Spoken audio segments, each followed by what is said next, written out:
Hi dear students, welcome to online lecture series, Department of Chemistry, KTHM College, Nasik. So friend, in our previous lecture, we studied the green synthesis of some important organic compound, for example, adipic acid, catechols, etc. etc. Now in the present lecture, we are going to discuss about the introduction to green chemistry and hazardous organic solvent.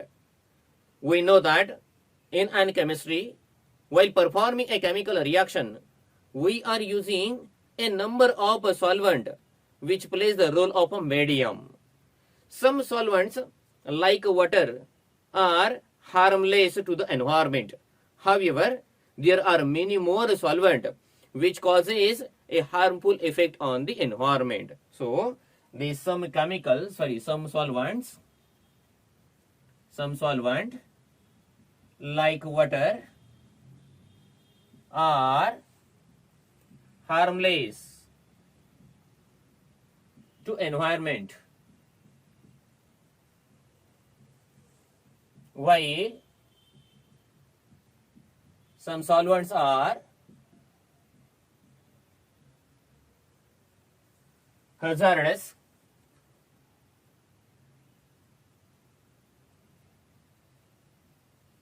to the environment.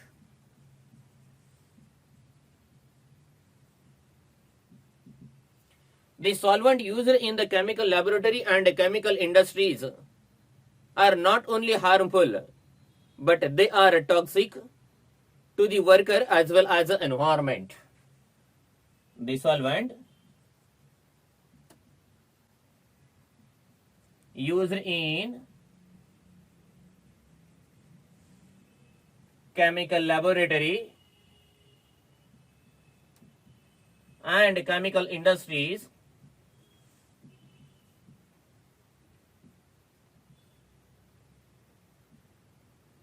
are not only hazardous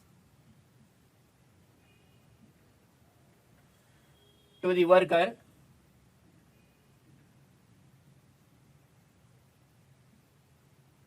but also to the environment.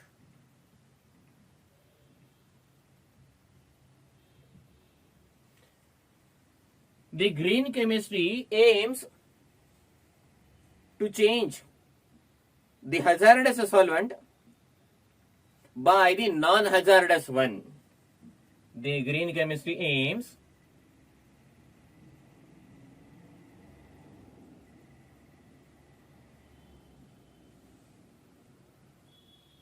to change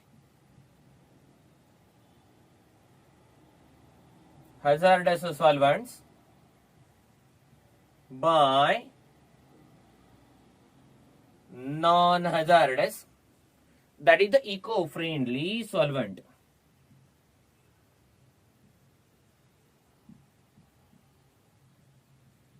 Generally, the solvent which is used in organic synthesis are more hazardous one. And as per as the basic knowledge of chemistry, to perform the organic reaction, organic solvent is used as a medium because organic compounds are soluble in organic solvent. Particularly, organic reactions are carried out using organic solvents. Since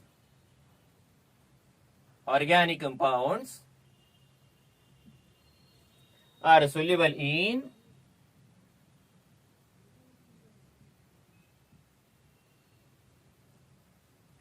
organic solvents.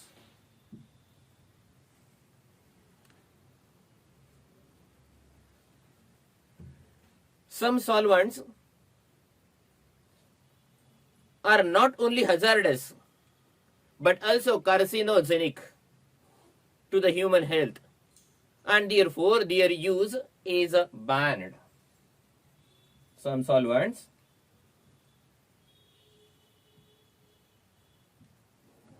are not only hazardous but also carcinogenic, means cancer producing to human health.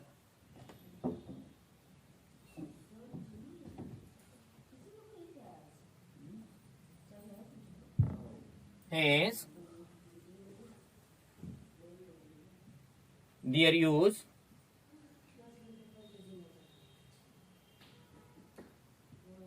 is a banned. Apart from the hazardous and carcinogenicity, there is one more major problem, that is these solvents are non-biodegradable. Apart from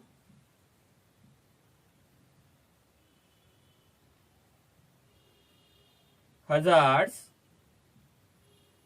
and carcinogenicity,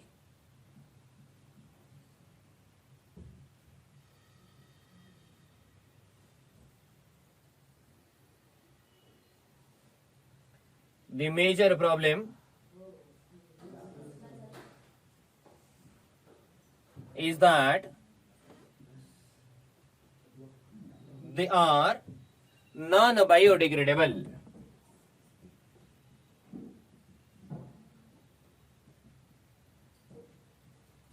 And therefore,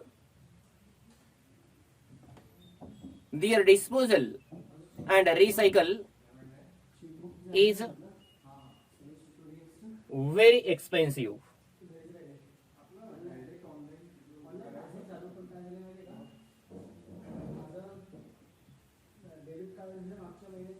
Disposal and recycle is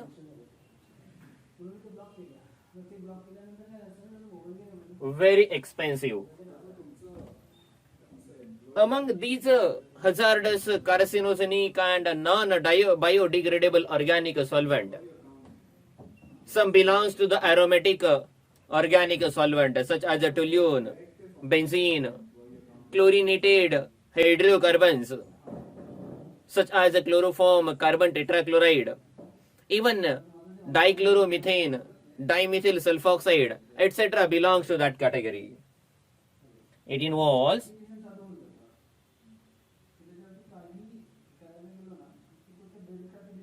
aromatic hydrocarbons such as benzene, toluene, chlorinated hydrocarbons,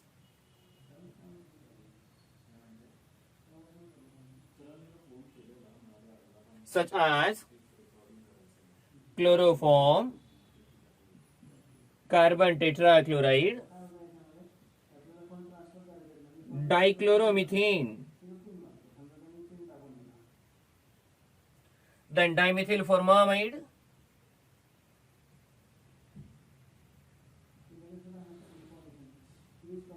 means a DMF we call it as, dimethyl sulfoxide,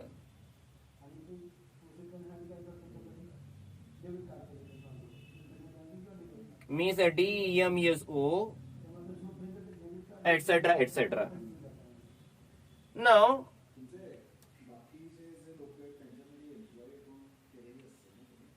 such a type of hazardous, carcinogenic and non-biodegradable solvent which is used in the chemical laboratory and chemical industries creates an extra burden on the environment.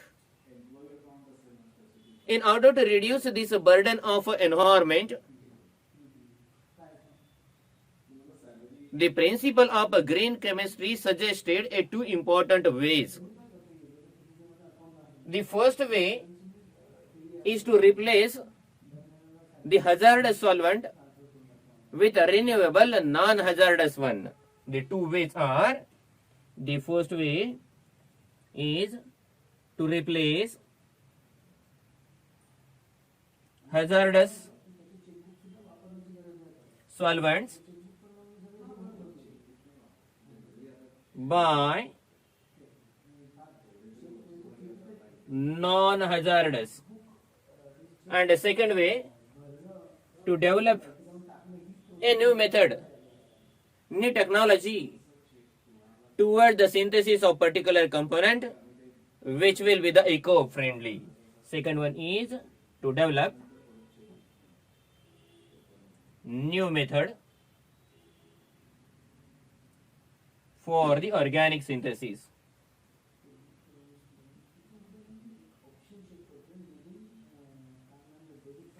In order to think about the first point, that is to replace the hazardous solvent by non-hazardous one, the chemist should have a complete knowledge about the particular solvent. In fact, the huge information about the solvent is available on the internet in the form of a MSDS, Material Safety Data Sheet, MSDS. The MSDS gives information about their toxicity, about their hazards, and even the many more physical properties of that compound. So in order to choose an alternative solvent, as per as our first point, the chemist should be well known about the toxicity and hazards of the particular solvent, so that the chemist can replace this solvent by alternative one. In order to support to the chemist for the same purpose, means to replace the hazardous solvent by non-hazardous solvent, American Chemical Society has given a data of many more solvents which is regularly used in the chemical laboratory and chemical industries. And the American Chemical Society has mentioned the hazards and toxicity in terms of their numbers ranging from 1 to 10.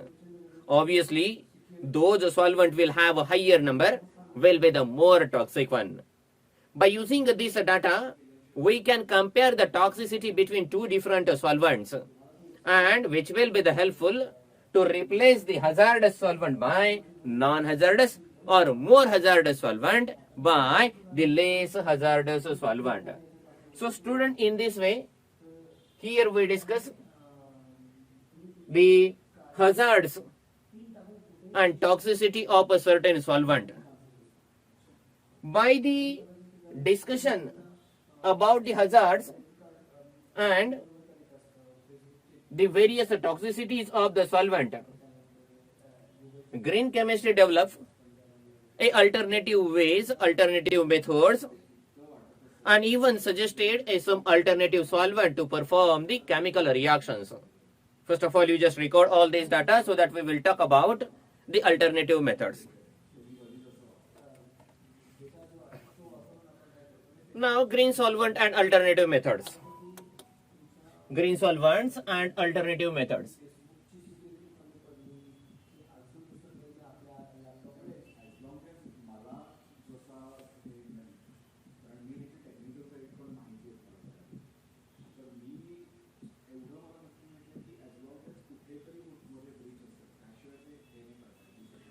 So friends, replacing a non-hazardous solvent with, replacing a hazardous solvent with a non-hazardous solvent is not only the solution towards the green chemistry, but apart from that, we should think about the development of a new methodology. The green chemistry suggested some alternative solvent to the organic solvent. So, the alternative solvents to the organic solvent,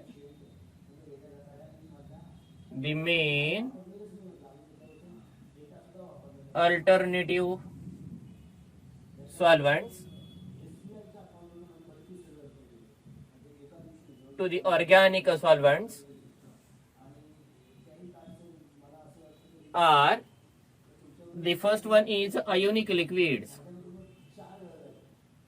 Ionic liquids. Second one is fluoro biphasic liquid. Fluorous biphasic liquids. Third is water-based chemistry. Third is water-based chemistry. Fourth one is supercritical fluids, which can also act as a good solvent. Supercritical fluids.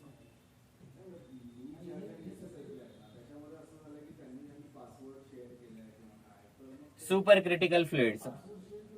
And the most fantastic one is the solvent-free synthesis.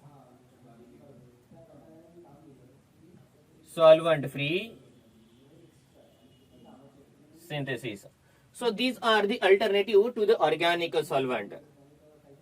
So we will talk about the few important alternative solvent. We will start our discussion with the first one, that is the ionic liquid. Ionic liquid, first one.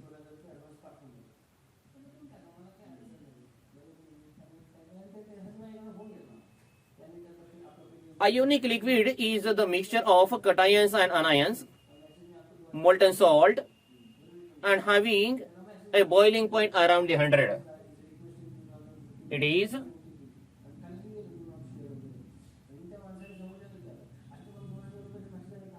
mixture of cation and anion, molten salt, having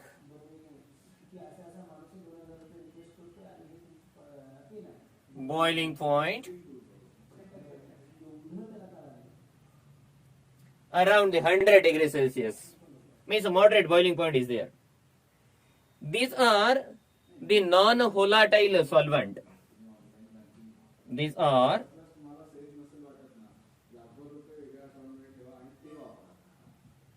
non-volatile, and even they are non-coordinating polar solvent. They are non-coordinating but polar. Next to that, most important thing is that it is immiscible with the organic solvent. It is immiscible with organic solvents. Generally, these are nothing but the alkyl ammonium salts. Generally, they are alkyl ammonium salts. For example,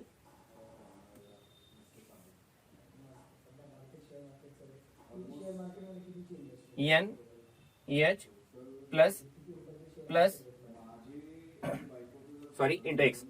This is a N-alkyl pyridinium salt. N-alkyl pyridinium salt. We can write the another derivative also. For example, suppose we have N R group with the positive charge. This is your imidaz whole. So N dialkyl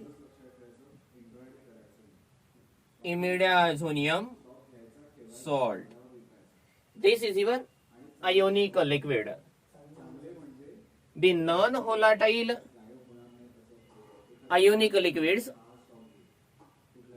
can be easily recovered after use. The non-volatile ionic liquid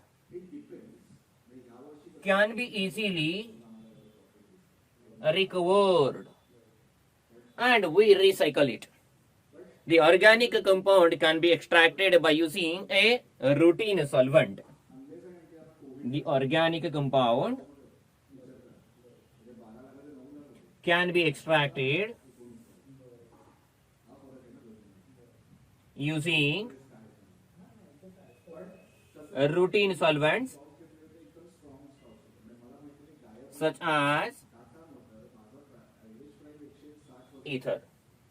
So student, it was an account about the ionic liquids. So most important thing, it is a mixture of cations and anions, molten salts, and they have a boiling point around 100.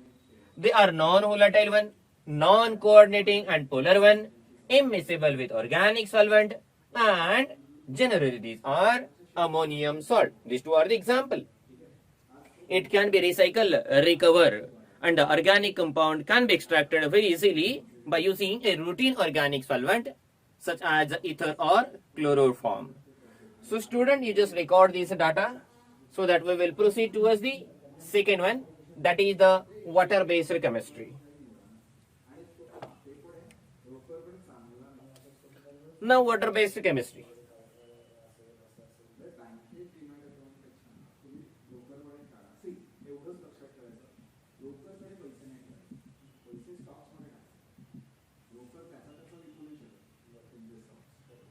Water-based chemistry. In fact, water is considered as a big problem in organic synthesis. There are two important reasons behind it. The first one is that water does not dissolve the organic components, means organic compounds are insoluble in water. Second thing is the problem of purification and drying. Drying of a water-based compound is a little bit difficult in comparison with the organic solvent, and therefore water is considered as a one of the problem in the chemistry. However, it is a very popular in the area of synthesis.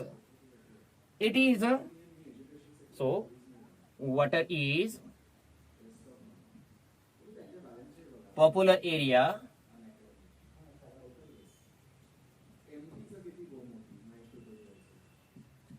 in the synthesis. It is basically non-toxic. Second thing, it is a cheap. Next one, it is a bio-renewable. Important thing, bio-renewable. Next one, non-flammable, and they have very high specific heat capacity.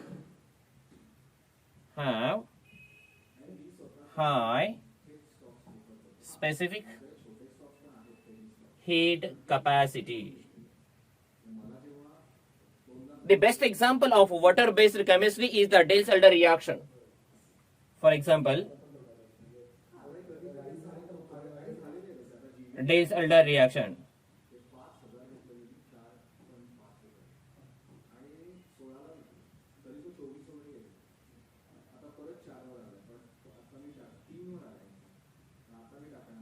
Diels-Alder reaction. This is a water-based reaction.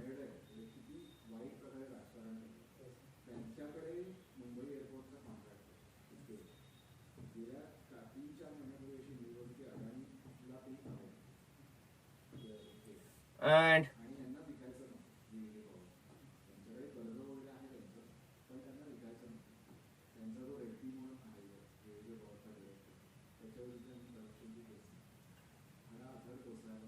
this reaction is carried out with the help of water.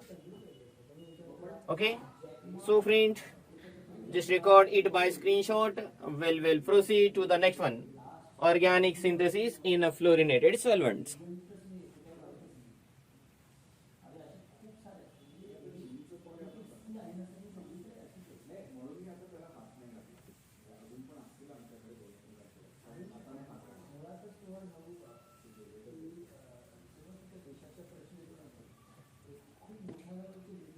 Organic synthesis in a fluorinated solvent.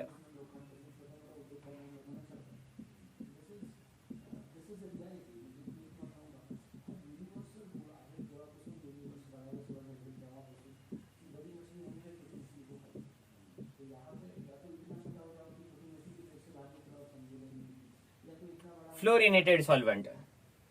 The fully fluorinated hydrocarbons, for example, C6F14 is one of them. The fully fluorinated solvent.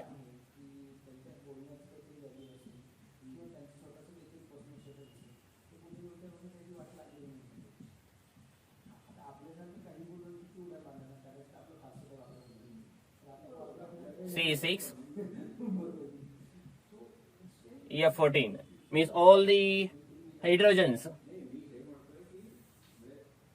are replaced by fluorine, such as C6F14 are non-toxic and immiscible with organic solvent.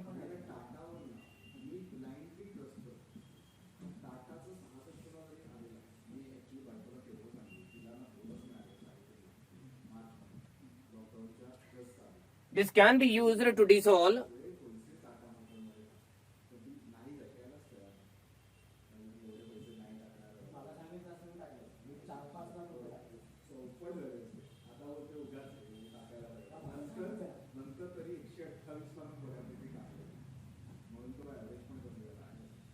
fluorinated compounds.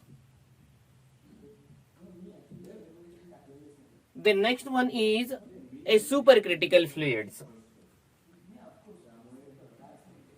Supercritical fluids.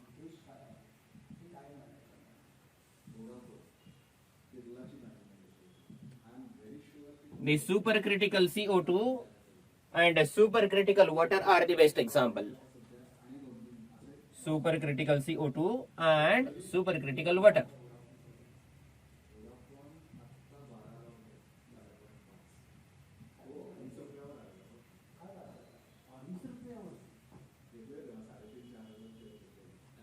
Are the best example.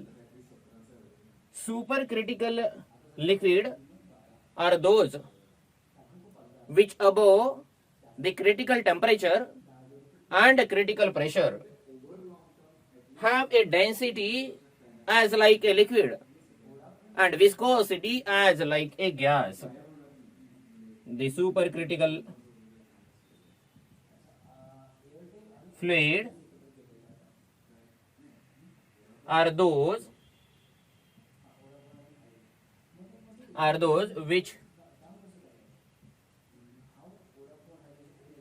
above critical temperature and pressure have density of a liquid and viscosity of a gas.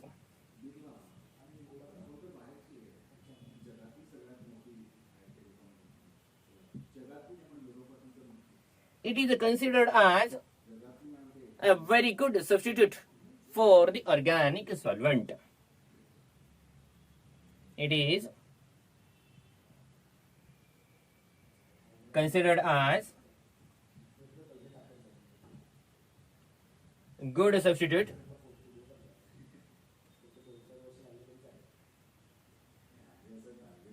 for organic solvents.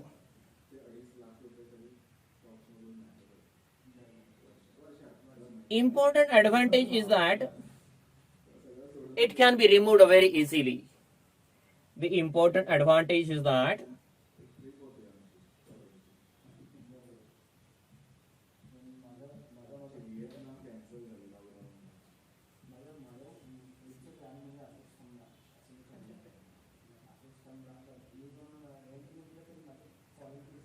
so we will talk about the uses of a supercritical carbon dioxide. Uses of supercritical carbon dioxide. The first use is the extraction of caffeine from coffee. Extraction of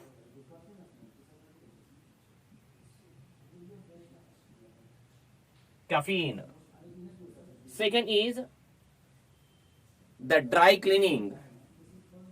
Dry cleaning. Next one is pre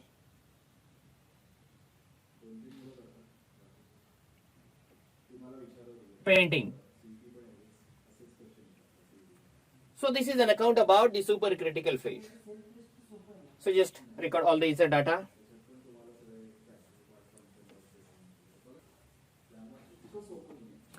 Now we will talk about the alternative techniques in organic synthesis. Alternative techniques.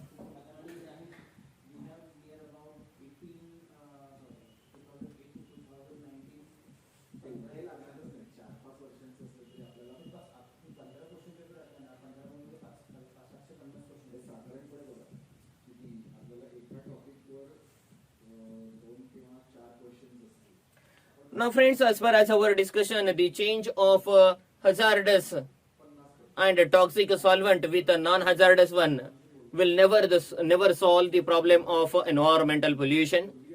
But in addition to that, we should change the method of preparation.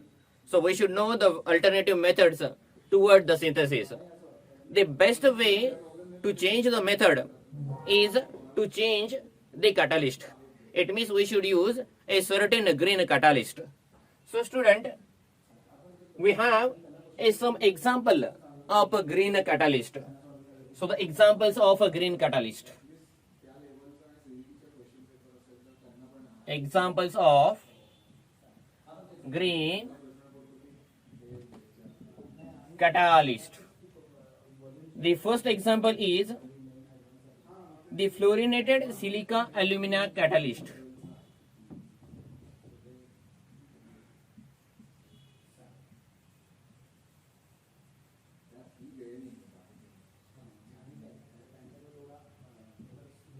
In fact, this is used in the production of a linear alkyl benzene.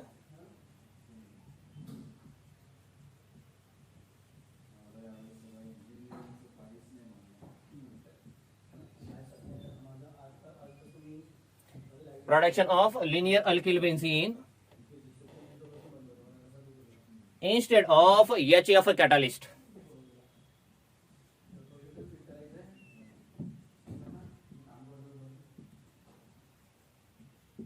This is the one of the green catalyst. The second one is zeolite can be used as a catalyst in a Friedel-Crafts reaction.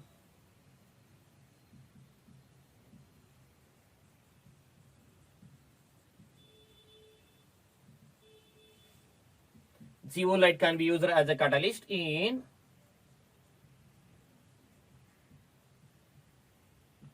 Friedel-Crafts reaction.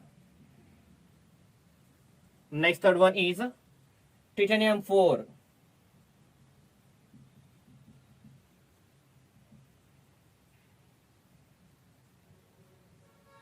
And silicate TS1.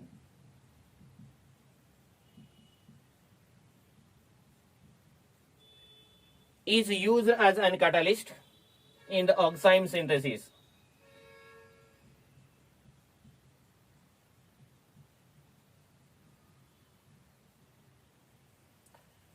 Next example, fourth example, TiO2 is used as an photocatalyst.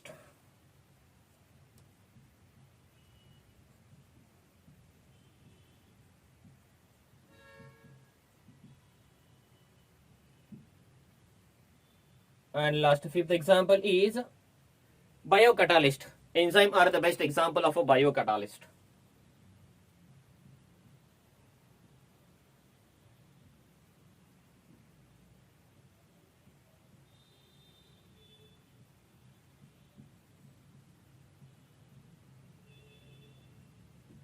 Enzymes are the ideal catalyst.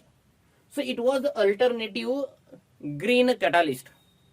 We must know some important alternative techniques. So what are the alternative techniques?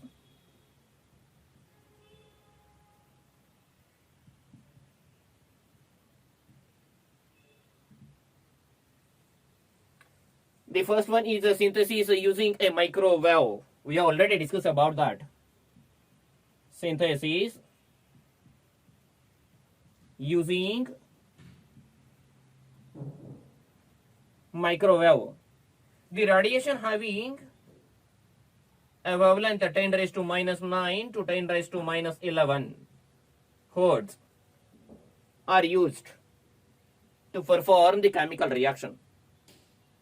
The reaction will be carried out very shortly within a very short period of time, so time can be saved. It is very effective with less side products, means the byproducts, and without a solvent free reaction is there. Less consumption of energy also there. Second one is the synthesis using a sonochemistry.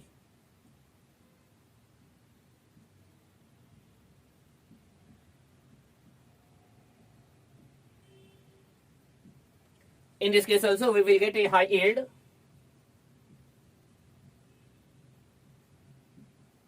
Low power consumption means energy consumption.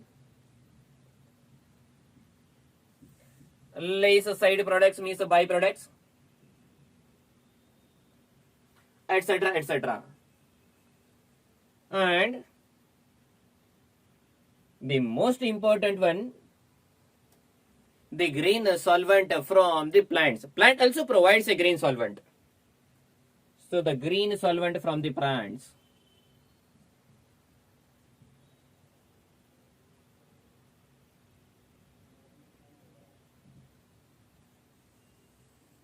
We know that a plant also gives fats and oils. These oils are used as a solvent. For example, eucalyptus oil, coconut oil, xanthan oil, etc., etc. The plant oil is used as solvent in organic synthesis. It will be the renewable, non-toxic, non-hazardous, and easily disposable, means degradable. So, student, you just record this data by screenshot.